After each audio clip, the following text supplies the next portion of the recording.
Seguramente ya te sepas toda la historia entre el año 110 y 119. Esta década se marcó por las conquistas del Imperio Romano en el norte de Asia, aunque poco después se retiraron. Un gran terremoto causó la muerte de miles de personas, y grandes monumentos se construyeron en Roma, como el Foro de Trajano. Pero aquí te contamos 10 historias del mundo en esta década que no te contaron, mientras todos escribían la historia que ya conocemos.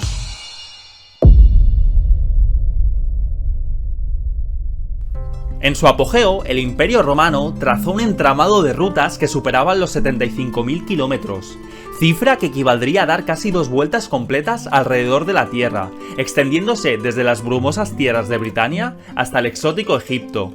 Este complejo sistema vial tenía un valor estratégico inmenso, facilitando la rápida movilización de legiones, similar a cómo las autopistas actuales permiten el desplazamiento eficiente de tropas militares.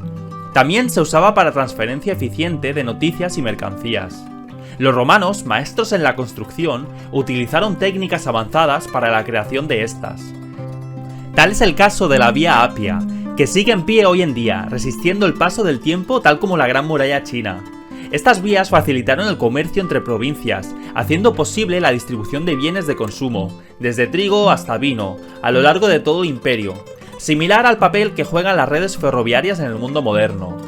A través de este enlace, las ideas y las culturas podían viajar y fusionarse, contribuyendo a la rica diversidad cultural del imperio y reforzando su identidad. La importancia de esta red se demuestra hoy en día, influyendo incluso en la planificación de infraestructuras modernas.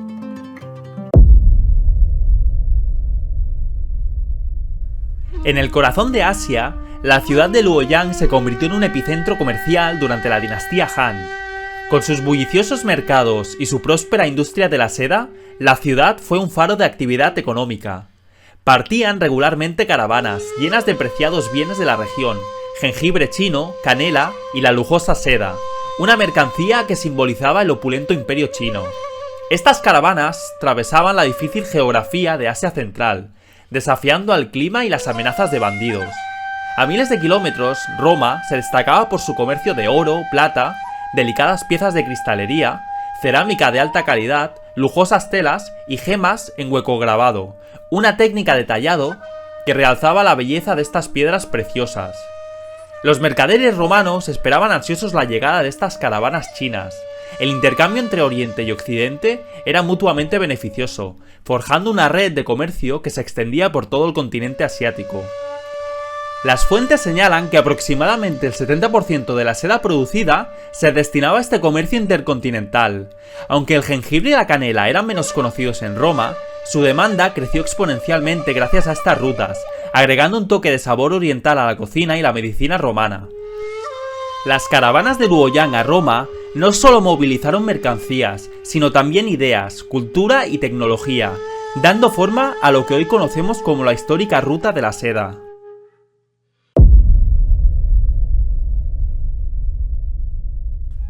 El Foro de Trajano, una magnífica estructura en el corazón de Roma, fue concebido por el brillante arquitecto sirio Apolodoro de Damasco.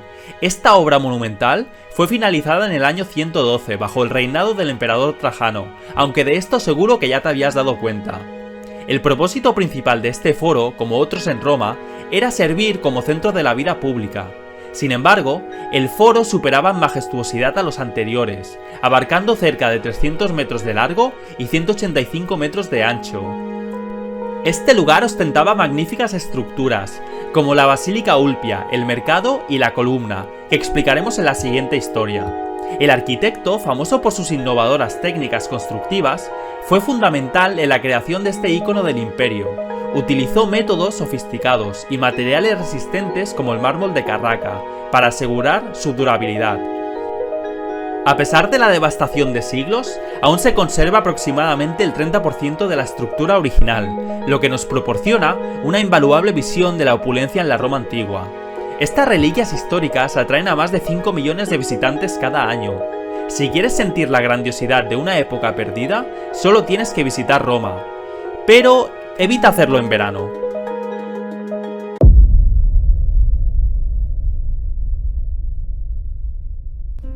Continuando con la construcción del impresionante foro, la columna de Trajano, un monumento grandioso, se completó un año después. Esta magna construcción fue levantada para celebrar la victoria del emperador en la Segunda Guerra Dacia. Ocurrida entre el año 105 y 106, fue crucial para la expansión del imperio. Los dacios eran un obstáculo para el dominio total de Roma en Europa del Este. Pero ¿quién no era un obstáculo para Roma? Lo que hace única a la columna son los relieves que recorren su estructura. Estos detallan la historia de la guerra, desde la partida del ejército hasta la rendición del rey dacio.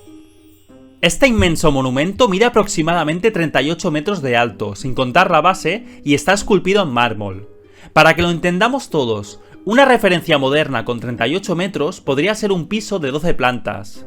Se estima que los relieves cuentan con más de 2.500 figuras esculpidas. Cada escena es una lección de historia grabada en piedra, que detalla la estrategia militar, la vida cotidiana y las ceremonias romanas. En la cima de la columna se encontraba una estatua del emperador. Aunque la original se perdió, fue reemplazada en el siglo XVI por una estatua de San Pedro, que aún hoy preside desde lo alto. Después de más de 1900 años, la columna sigue siendo una de las mayores atracciones turísticas de la ciudad, y algunos la comparan con un reportaje de guerra antiguo.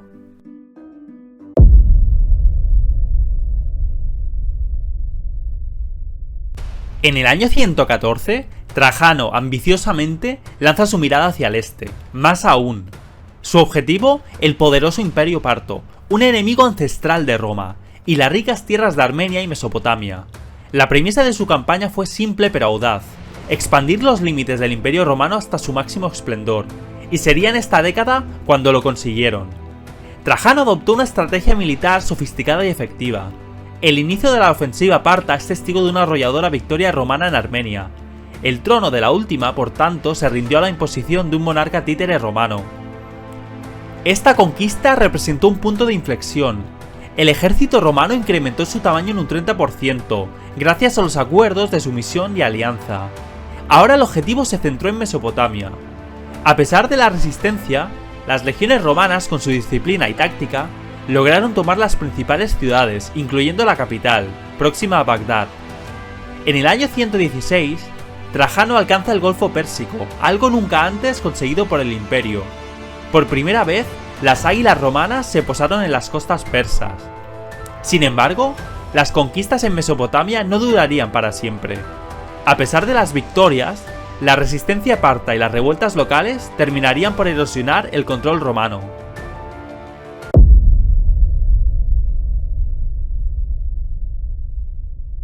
El 13 de diciembre del año 115, Antioquía, un destacado centro del Imperio Romano, fue sacudida por un violento terremoto de magnitud 7,5.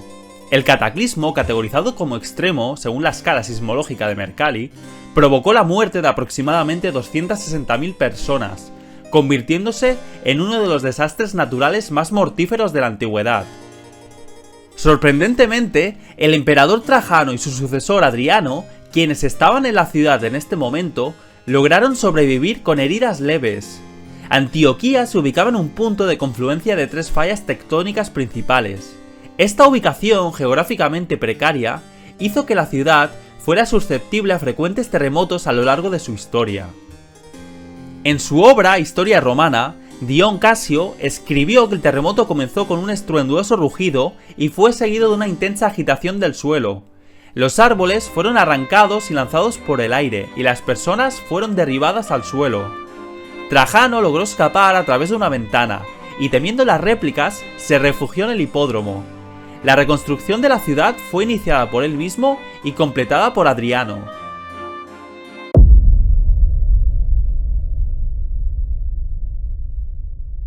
El año 116 es reconocido por el fracasado levantamiento judío contra Roma. Este episodio formó parte de una serie de conflictos conocidos como las guerras judeo-romanas durante siglos. Trajano debió enfrentarse a la sublevación judía que se extendía desde Egipto hasta Mesopotamia. Esta revuelta, aun siendo una lucha desigual, demostró la resistencia y fortaleza del pueblo judío. Duró aproximadamente un año, desde la primavera de 115 hasta finales del 116. Durante este periodo, los judíos lucharon tenazmente, aunque fueron severamente superados por la maquinaria militar romana. Cifras históricas revelan que las legiones, compuestas por decenas de miles de soldados, superaban en gran medida a los insurrectos. Según las estimaciones, la proporción era de 5-1 en favor de los romanos. A pesar de sus esfuerzos, la revuelta fue sofocada por las fuerzas romanas. Muchos judíos perdieron la vida en la lucha, y aquellos que sobrevivieron enfrentaron duras represalias. El fracaso de este levantamiento fue un duro golpe para el pueblo judío. No obstante, este sirvió de catalizador para futuras rebeliones.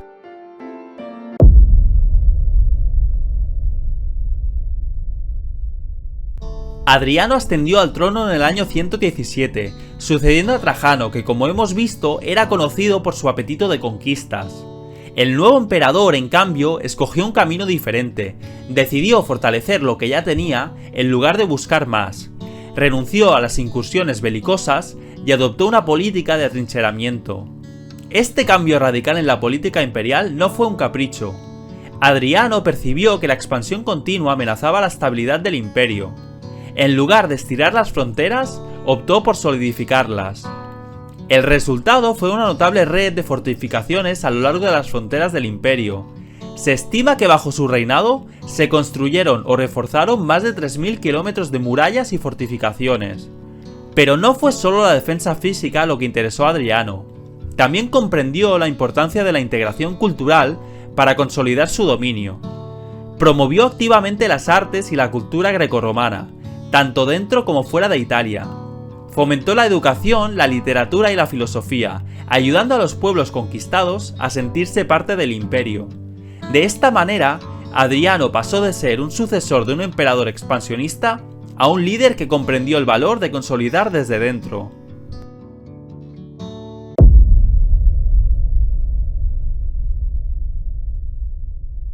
El Panteón, una joya arquitectónica en el corazón de Roma, tiene una historia fascinante que se remonta al año 27 a.C. Y ya sabemos que este año no es el que estamos explicando, pero quédate para escuchar la historia entera. Fue en este momento, en el año 27 a.C., cuando se inició su construcción de la mano del cónsul Agripa, brazo derecho del emperador Augusto. El diseño original del Panteón era significativamente diferente al que conocemos hoy. Su primera versión fue dañada por un incendio en el año 80 después de Cristo, llevándolo casi a la destrucción. La reconstrucción fue emprendida por el emperador Domiciano. Desafortunadamente, un rayo volvió a arrasar el Panteón en el año 110, exigiendo una nueva restauración. Este templo claramente tenía la mala suerte de su lado. Fue el emperador Adriano quien, a partir del 118, decidió no solo repararlo, sino también darle su forma actual, inspirado por la arquitectura helenística. Ideó el espectacular domo que define al edificio. Con su famoso óculo abierto al cielo, es la mayor cúpula de hormigón no reforzado del mundo, con un impresionante diámetro de 43,3 metros.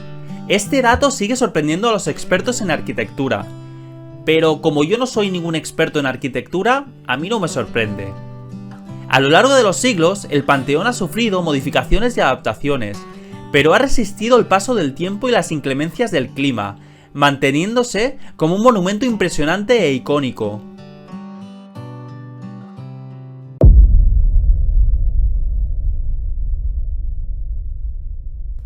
En el norte de China yace la ciudad de Chengde, conocida por su rica historia y maravillosas reliquias antiguas. Entre ellas, surge una que destaca y ni te imaginas de lo que puede ser, la representación pictórica más antigua de una carretilla. Esta imagen se encuentra en una tumba datada en el año 119, según pruebas de carbono 14, un método científico para determinar la antigüedad de artefactos arqueológicos. La pintura retrata a trabajadores cargando la carretilla, una escena cotidiana que nos da una visión fascinante del uso de la tecnología en ese tiempo. Estas herramientas revolucionaron el transporte de mercancías, aumentando la eficiencia de la mano de obra en un impresionante 50% según estudios históricos. Esta antigua obra de arte no solo nos muestra cómo se veía una carretilla en el pasado, sino que también nos ilustra la importancia que tenía en la sociedad. El uso de la carretilla, como sugiere esta antigua pintura, fue crucial en la construcción de infraestructuras, facilitando el crecimiento y desarrollo de las civilizaciones. ¿Te imaginas trabajar en la construcción de la Gran Muralla China sin una carretilla? Casi que prefiero que me invada Genghis Khan. En el próximo capítulo, 10 historias más donde lo dejamos, a partir del año 120. Si te ha gustado, No olvides suscribirte y darle a like, ya que de historias va la cosa.